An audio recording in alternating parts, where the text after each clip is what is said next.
Graça e paz, pessoal. Meu nome é Pastor Alessandro. Eu estou responsável pela lição dessa semana, nosso tema, nosso estudo de célula, lição de número 11, que tem por tema inversão de valores. O nosso texto base se encontra em Mateus 13, 44, e diz: Também o reino dos céus é semelhante a um tesouro escondido num campo que um homem achou e escondeu, e pelo gozo dele vai, vende tudo quanto tem e compra aquele campo. A introdução, ela começa nos dizendo, em sua opinião, o que significa inverter valores espirituais. Então já fica aqui para a gente uma reflexão do que significa inverter valores espirituais. Eu penso que diante de tudo aquilo que a palavra de Deus, o Senhor, nos dá, através da sua palavra, como práticas, para que a gente possa se aproximar mais dele, que são práticas que, na verdade, são práticas espirituais. E quando nós aprendemos essas práticas, conhecemos elas, passamos a executá-las e por algum motivo nós deixamos elas de lado, eu penso que ali começa uma inversão de valores. A partir do momento que nós trocamos essas práticas escritas na Sua palavra para viver outras práticas, para viver e voltar às práticas do mundo, por exemplo. Eu penso que ali nós estamos invertendo os valores espirituais. No texto lido, Jesus contou uma parábola comparando o reino de Deus a um tesouro escondido em um campo. Um homem, ao encontrá-lo, cheio de alegria, vendeu tudo o que possuía para adquirir aquele campo e garantir o tesouro. Essa parábola revela o valor que devemos atribuir ao encontrarmos o verdadeiro tesouro que é Jesus. Então, Jesus ele conta aqui uma parábola usando como exemplo, comparando o reino de Deus a um homem que achou um tesouro ali no campo. E ali ele pega, esconde novamente, enterra ali aquele tesouro, sai, pega tudo quanto que ele tem, vende e volta e adquire aquele terreno com alegria. E eu vejo que essa parábola ela nos ensina exatamente a darmos o valor devido ao verdadeiro tesouro que é Cristo. Cristo Jesus é o verdadeiro tesouro, é aquilo de mais, de maior e mais valioso que nós podemos encontrar nessa terra. Então, diante disso, nós temos que estar disposto a abrir mão de tudo e qualquer coisa por amor a esse tesouro, o verdadeiro tesouro que nós encontramos, que é Jesus. Diante disso, somos chamados a abrir mão de tudo que for necessário para não perder esse tesouro. No entanto, infelizmente, muitos cristãos, em vez de renunciarem tudo por amor a Jesus, buscam apenas aquilo que ele pode oferecer. Então, a vontade de Deus é que ao encontrarmos Jesus, ao encontrarmos Ele, o verdadeiro tesouro, nós façamos de tudo para não perder esse tesouro. Mas, ao contrário de que muitos têm feito nos tempos presentes, nos tempos de hoje, tem encontrado esse tesouro e, infelizmente, tem aberto mão, porque não tem renunciado por amor a ele. Porque muitas pessoas têm encontrado esse tesouro, que é Jesus, mas têm procurado dividir o seu tempo, a sua vida, olhando em busca de outras coisas, a quais eles julgam um tesouro, mas um tesouro que não se compara com o verdadeiro tesouro que é Cristo. E dentro disso, elas buscam apenas aquilo que Jesus pode oferecer. Esquece do principal, que é o próprio Deus, que é o seu amor, que é a sua presença, e apenas vão atrás daquilo que buscam lhe satisfazer, aquilo que Cristo pode dar às mãos. Diante deles, eles têm a oportunidade de buscar a glória, mas eles se contentam apenas com as mãos do Senhor. Assim, ocorre uma inversão de valores. Então, diante dessa atitude de ter encontrado Jesus, mas abrir mão dele para viver outras coisas, para estar em outros lugares, em baladas, em festas, em qualquer outros lugares aonde a presença de Deus não esteja, ali está ocorrendo uma inversão de valor. E hoje nós vamos aprender sobre três atitudes que nos levam à inversão de valores. Número um, a falta de renúncia. Mateus 19, 29. E diz assim: E todo aquele que tiver deixado casas ou irmãos, ou irmãs, ou pai ou mãe, ou mulher, ou filhos, ou terras, por amor de meu nome, receberá 100 vezes tanto e herdará a vida eterna. Aqui é o Senhor ensinando aos seus discípulos de que aquele que abrir mão de qualquer coisa que seja por amor a Ele, esse será recompensado. E não só será recompensado 100 vezes mais, mas esse também herdará o reino dos céus, a vida eterna. Como já mencionado na introdução, somos ensinados desde cedo sobre tudo o que Jesus conquistou na cruz por nós, e isso nós temos plena consciência. Jesus nos deu salvação, Jesus nos trouxe libertação, nos trouxe cura, restauração, paz, amor, alegria, vida. Tudo isso nos livrou do pecado, da condenação, tudo isso através da cruz. No entanto, muitas vezes deixamos de compreender que essas conquistas são resultados de uma vida de renúncia por amor a Cristo. E a gente não pode esquecer que tudo isso, na verdade, é um resultado. Nós vamos viver tudo isso que eu falei através da conquista que Cristo trouxe, fez por nós através da cruz, através das nossas renúncias. Isso vai vir, vai nos tocar, vai nos alcançar através de uma vida de renúncia por amor a Ele. Se por um lado ele tem tudo isso, por um outro lado tem sempre aquele que vem de alguma forma nos atentar e colocar outras coisas diante de nós para que a gente possa estar longe da vontade do Senhor, do centro da sua vontade. Então, a gente precisa estar atento a isso. O próprio Jesus ensina que no texto citado que aqueles que receberam 100 vezes mais são justamente os que primeiro deixaram algo, ou seja, abriram mão de algo por amor a Ele. Então, o próprio Jesus ele ensina nesse texto, né, que ele entregaria, que ele daria 100 vezes mais e a vida eterna. Mas esses antes deixaram alguma coisa em favor por amor a Ele, renunciaram algo por amor a Ele.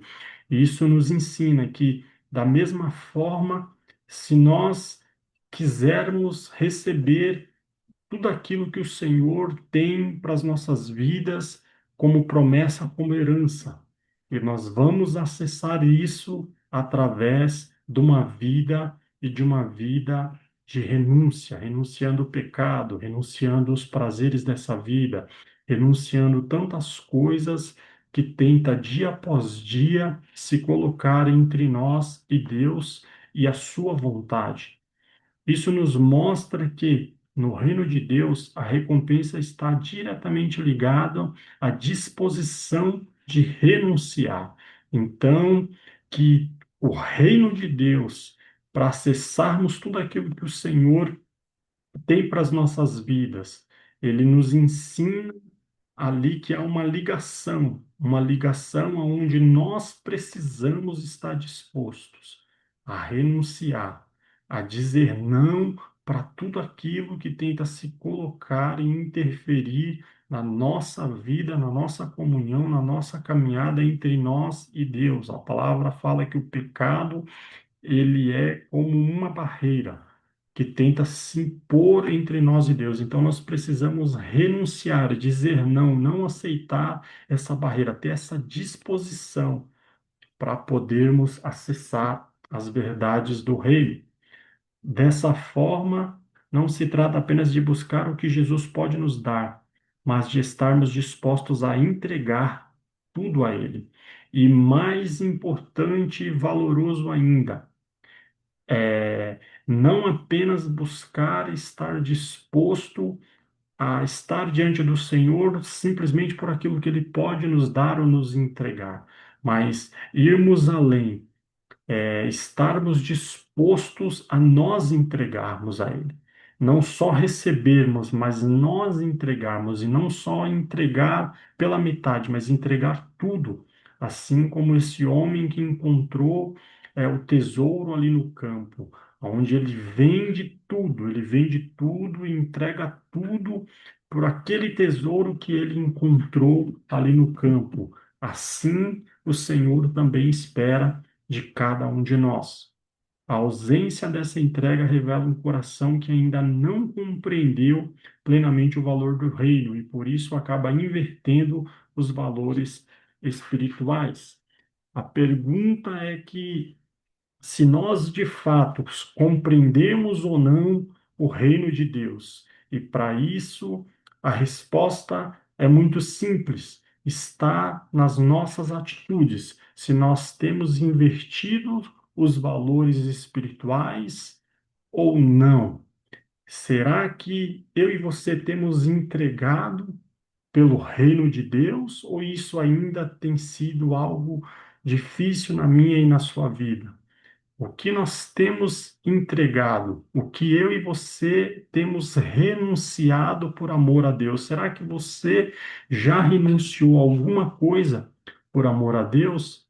Eu penso que se você tem entregue, significa que você já tem e teve uma compreensão realmente do que é o reino de Deus e não está invertendo os valores. Agora, se isso ainda não acontece na sua vida, penso que tanto eu como você precisamos olhar com cuidado para podermos começar a renunciar ainda mais em favor do reino de Deus. 2, a vontade própria. Provérbios 16, 25. E diz assim: há um caminho que parece direito ao homem, mas o seu fim são os caminhos de morte. A vontade própria, isto é, inclinação de viver para satisfazer os próprios desejos, é uma das principais causas da inversão de valores espirituais. Quando colocamos nossos sentimentos, opiniões e vontades acima de direção de Deus, passamos a seguir caminhos que parecem corretos aos nossos olhos, mas que na verdade nos afastam do propósito divino. Então, é, a vontade própria, quando nós nos inclinamos para os nossos desejos, para a vontade do nosso ser, para o nosso querer em si, acima da vontade, acima da direção de Deus, nós passamos a nos distanciar da vontade dele. E diante disso, tomamos decisões que vão contra a direção de Deus e passamos a seguir caminhos que são caminhos que nos afastam da vontade do Senhor para as nossas vidas. Aos nossos olhos, às vezes, nós entramos, passamos a seguir caminhos que parecem ser caminhos bons, caminhos corretos, mas que na verdade estão nos levando para longe do Senhor. Eis um exemplo.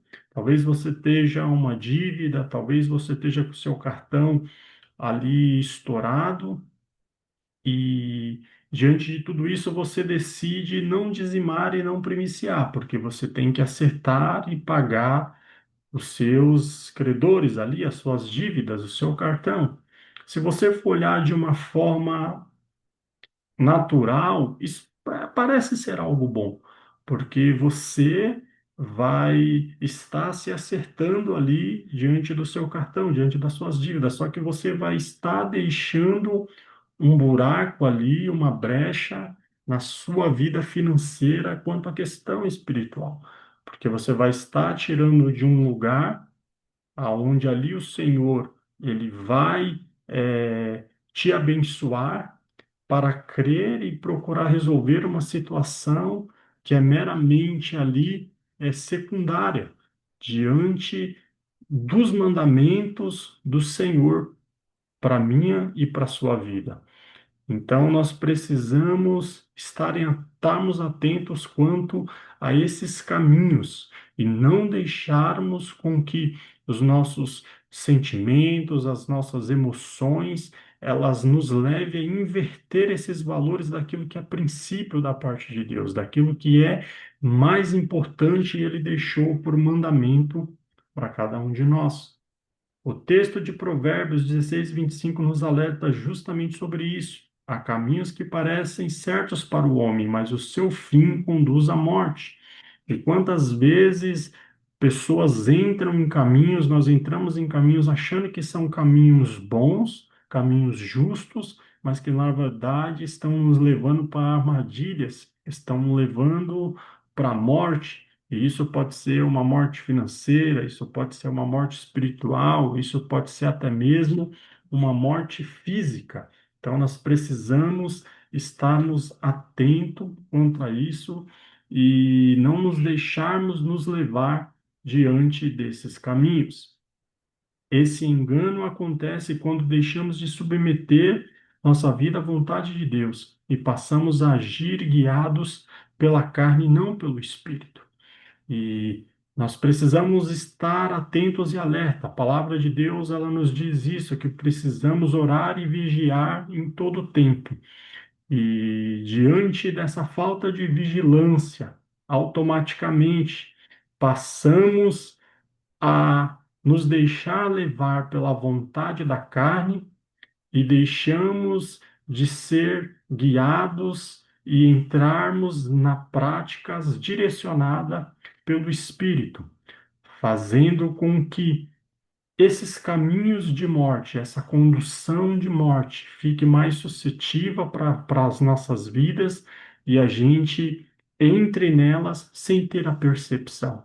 Tomamos atitudes, fazemos coisas guiados pelos nossos desejos, pela nossa mera vontade carnal, mas não tem nada do Espírito, não tem nada da vontade de Deus, não tem nada daquilo que é o desejo do Senhor para as nossas vidas.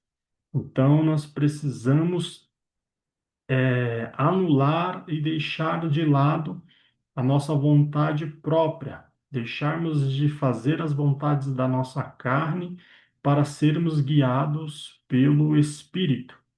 Viver dessa forma é inverter os valores do reino, pois em vez de buscarmos a vontade de Deus como prioridade, colocamos nossos próprios desejos no centro das decisões.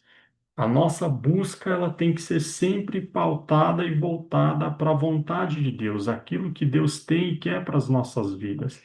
Às vezes vamos querer coisas em determinados momentos, mas a vontade de Deus ainda não é para que aquilo se manifeste e seja entregue as nossas vidas naquele momento, porque ainda não somos capazes, não estamos preparados para ter, para administrar, para receber aquilo. Então, nós precisamos, diante disso, orar, buscar e entender a vontade e o tempo de Deus para aquilo, sabermos das prioridades de Deus para as nossas vidas naquele momento e não deixar com que os nossos desejos, as nossas vontades, elas atrapalhem e interfira quanto à vontade de Deus, que tem que ser primordial para a vida de cada um de nós.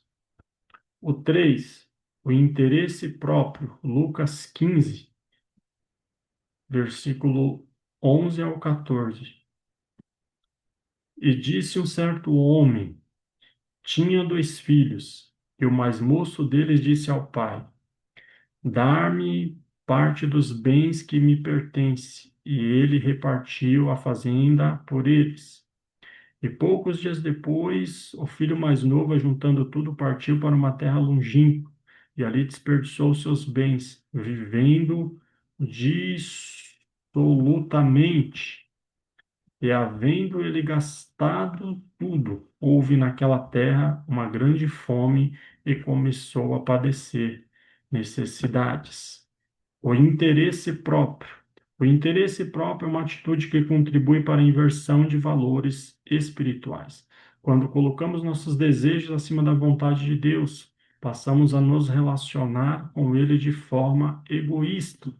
Então, o interesse próprio que fala de uma vontade aonde nós deixamos o outro do lado, nós não nos preocupamos com a vontade do outro, e mais em específico aqui a vontade de Deus, focamos apenas no nosso desejo, na nossa vontade egoísta, sem saber se aquilo realmente é o querer do Senhor ou não, mas a gente faz de tudo para alcançar, para receber, e sequer se preocupamos se aquilo está ferindo os mandamentos, a vontade do Senhor, se aquilo de fato está agradando ou não ao Senhor. E quando esse tipo de atitude acontece, ali há uma inversão de valor quanto às questões espirituais. Na parábola do filho pródigo, vemos um filho focado apenas em si mesmo, que exigiu o que julgava ser seu direito, sem considerar o amor do pai. Essa postura levou ao afastamento e a consequências dolorosas. Então a gente vê aqui a parábola do filho pródigo. Vemos um filho focado apenas em si mesmo e diante do seu egoísmo chega um belo dia, pai, me dá tudo aqui que eu tenho direito, porque eu vou embora, me dá a minha parte, porque eu vou embora. E isso ele não se preocupa com o pai, isso ele não consulta ao pai, ele chega simplesmente com uma intimação, com uma postura aonde naquele momento o que importava ali era o seu eu, era o seu próprio interesse, era o seu egoísmo, era os seus desejos, era a sua vontade. E essa postura, por mais que naquele momento parecia ali ser algo que foi bom para ele, futuramente trouxe prejuízos, o afastando do pai e trazendo consequências dolorosas. Onde nós precisamos entender que se nós colocarmos o nosso egoísmo, a nossa vontade própria à frente das coisas e da vontade de Deus, isso pode trazer consequências. E essas consequências são consequências dolorosas e que vão nos levar para longe do Senhor. Da mesma forma, muitas vezes buscamos a Deus apenas pelo que Ele pode nos dar, sem priorizar a sua vontade, que era exatamente o que o filho pródigo fez. Ele foi buscar ali o pai, diante da sua herança, daquilo que ele achava que ele tinha por direito, sem se preocupar com o desejo do pai. A verdade é que às vezes nós nos envolvemos em negócios, nós envolvemos em trabalhos, envolvemos em relacionamentos, envolvemos em coisas dessa vida que é apenas ali a nossa vontade, a nossa prioridade do momento, mas às vezes não sabemos de fato se é ou não a prioridade e a vontade de Deus. Talvez hoje você tenha sonhos de ser pai, de casar, de ter um bom emprego, de estudar, mas tudo isso seja a sua prioridade, seja o seu interesse próprio, a sua vontade, mas o interesse e a vontade, a prioridade de Deus seja outra. E talvez você não saiba, sequer você a consultou. Enquanto você está buscando e querendo tudo isso para a sua vida, Deus quer fazer de você um pastor, Deus quer fazer de você um líder, um trabalhador na casa dele, uma pessoa usada, um levita, um instrumento nas mãos dele, mas você não tem priorizado isso, você tem priorizado a sua vontade. Só que a vontade de Deus, na verdade, são essas, são que você se torne uma pessoa fiel na sua casa, sendo que você se torne uma pessoa que se relacione com Ele, que conheça Ele, que receba da vida dele, do amor dele, dos dons dele, da presença dele. Assim deixamos de viver um relacionamento verdadeiro com o Pai, colocando o eu no centro em vez de Deus. E quem tem estado no centro da minha e da sua vida? Será que tem sido Deus ou tem sido eu? É muito fácil nós analisarmos e enxergarmos se a nossa vida tem sido pautada no nosso eu, nós vamos ver os resultados, aonde nós podemos até conquistar por um lado, mas por um outro haverá sempre uma insatisfação, porque longe da vontade de Deus não há um relacionamento verdadeiro com o Senhor. Não há uma vida verdadeira satisfatória aqui nessa terra, porque só Ele pode nos dar e nos proporcionar essa verdadeira satisfação. Conclusão: cremos firmemente que Jesus morreu para nos conceder vida eterna. Também cremos que o seu sacrifício nos trouxe inúmeras bênçãos, como libertação, cura e provisão. No entanto, jamais devemos inverter os valores espirituais, buscando a Deus apenas pelo que Ele pode nos dar. Então, nós cremos em tudo aquilo que o Senhor conquistou, fez por nós e liberou ali na cruz. Inúmeras bênçãos. E isso não é errado, buscar, acreditar e querer essas coisas nas nossas vidas, mas nós não podemos querer ter essas coisas sem se esquecer das práticas e dos valores espirituais, sem inverter os valores. Nós precisamos e queremos ter tudo isso, mas tudo isso precisa estar alinhado com o desejo, com a vontade de Deus, e não apenas a só com aquilo que Ele pode nos dar em benefício físico apenas ou por essa vida, mas por muito mais, que são coisas eternas, coisas que falam para a vida toda, para uma eternidade toda. Nossa busca deve, antes de tudo, ser motivada pelo amor por quem ele é e não apenas pelo que ele faz. Então, aqui está um grande exemplo, que a nossa busca, antes de tudo, deve ser motivada pelo amor, que a nossa busca por Deus não tem que ser por aquilo que ele pode nos dar ou fazer, mas tem que ser por ele, por amor a ele, por aquilo que ele é. Não há erro em apresentar nossos pedidos a Deus. O próprio Jesus nos ensinou a orar. Contudo, devemos vigiar constantemente o nosso coração para que nunca invertamos os valores. Então, não há erro em buscar, em pedir as bênçãos do Senhor, em falar com Ele e sonhar e pedir tudo isso para Ele. Mas nós não podemos deixar com que essas coisas roubem a vontade, roube o Senhor do centro da nossa vida. O Senhor tem que ser uma prioridade, tem que estar no centro do meu e do seu coração. Nós não podemos inverter esses valores. Segundas-feiras, saindo da rotina, casais, às 8h30 e reuniões quinzenais. Terças-feiras, orações de mulheres. Quartas-feiras, às 8 horas, orações de homens. Quintas-feiras, 8 horas, conexão Teams. Abraço, Gislene e Nivaldo Araújo. Obrigado a todos e até a próxima.